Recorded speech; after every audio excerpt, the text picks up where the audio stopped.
In today's video, we'll be cooking an incredible pot of creamy, delicious grits. Without any further delay, let's get right into it. Hello everybody and welcome to the channel. It's a cold, blustery, windy day outside and it's a great day for grits. So we're going to do grits in the rice cooker. It's an easy way to fix them and a good way, and it takes a lot of the work out of making them. So first of all, we're going to start off, we're using fresh stone ground grits that I get on Amazon. They're from Union Grove, North Carolina. They're stone ground in a water mill, and they're absolutely the best in my opinion. So I'll leave a link in the information below for those, as well as for the rice cooker that I'm using. So we're going to start with, we're going to use 1 cup of the stone ground grits, and these are cups. I said a cup, but these are only 3/4 of an actual cup. That's one of the little cups that comes with the rice cookers. You can use a regular cup, but everywhere I say that you need a cup, it's going to be one of these or a full cup. Well, you understand. Anyway, we're going to use a cup of the grits, and then we're going to use 2 cups of tap water in the same cup. So we have the same amount. There's 1,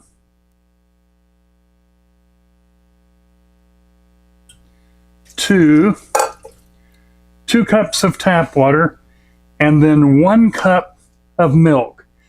Now it's whole milk.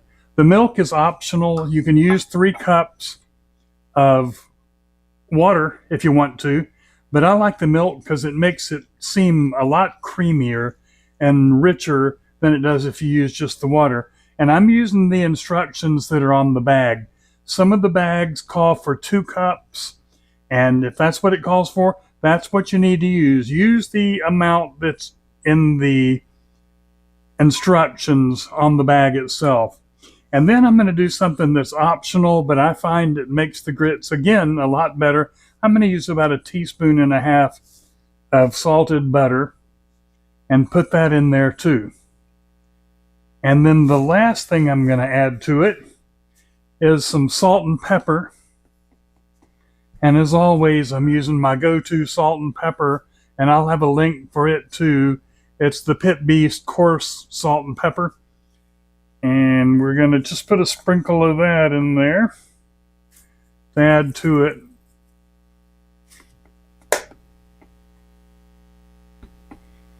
Stir that all up. Give it a good stir. And then we're going to go to the front of the pot and turn this on and get it cooking. I have the pot plugged in, and you can see that the little warm light is on at this time. On these pots, this is one of the aroma pots, and like everything else, I'll have a link for it in the description below where you can purchase it on Amazon through our channel. And what we're going to do is we're going to push the button, and when we do, you'll see that the cook light will come on. Now the cook light's on, and there's nothing else to do with this through the whole cook, with the exception of something I do that's optional that you don't have to do, and that's stir it every now and then. I like to stir it because it seems like it finishes with a little bit better consistency, but you don't have to if you don't want to. So we're going to stir it in about maybe 5 or 10 minutes and get it stirred up, and then we'll take a look and see how it's doing at that time. Let's do our second stir. As you can see, it's popping up around on the top and foaming up in there. No problem. It's expected, and it always happens, and there's no problem with it.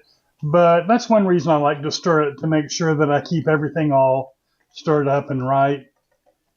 And just seems to do better and make it creamier and smoother in the end. So let's let it go on for a little bit longer.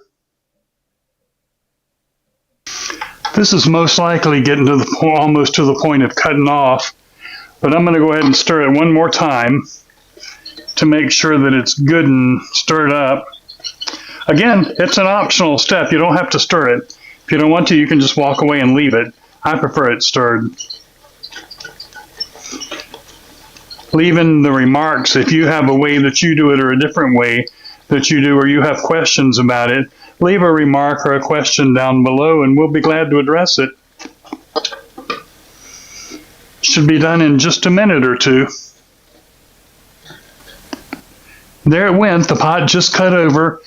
You can see it go from cook over to keep warm on the lights down below. And now let's proceed on with our cook.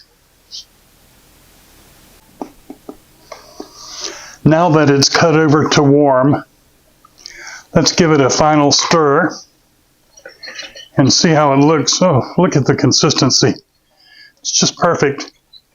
It always does that. It's the most amazing thing that you never have to test it, never have to worry about it being done or not done, because it always comes out just right the way these things cook. Let's let it simmer down for just a minute and then we'll dish it up and give it a taste. Here we go. Let's dish it up. Put some in this ramekin. It's a good way to serve it. Look how creamy and rich.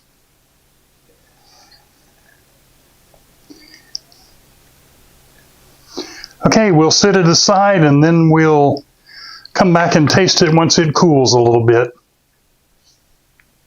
There's our bowl of grits plated up, and you can see that I couldn't resist the temptation of putting a nice big patty of butter on there. Let's taste them and see how they are. As if I didn't know. Oh my goodness, they're just delicious. Nice and salty with that butter and with the salt and pepper that we put in them. They're just delicious, and on a cold day, or even on a hot day. They're just really good. Oh, they're really good if you fix them. If you have a fish fry, you have hush puppies and grits with them. Just makes it. Hope you enjoyed this video and hope you enjoy all the videos that we do. And if you haven't already subscribed, we'd love to have you as a subscriber. If you have subscribed, you know we love you and we're always glad to have you join us on our videos. So subscribe if you will. Also, you'll find the purchase links down below where you can purchase the rice cooker with the grits and a lot of the items that we use on these videos. And also, if you like and share the video, it helps a whole lot. And also leave comments. It's always good to have you, and we'll see you on the next video. As always, we thank you for joining us. We do it all for you and hope you get a lot of enjoyment out of our recipes. Below, Larry has included Amazon purchase links for your convenience. Until next time, happy cooking and take care.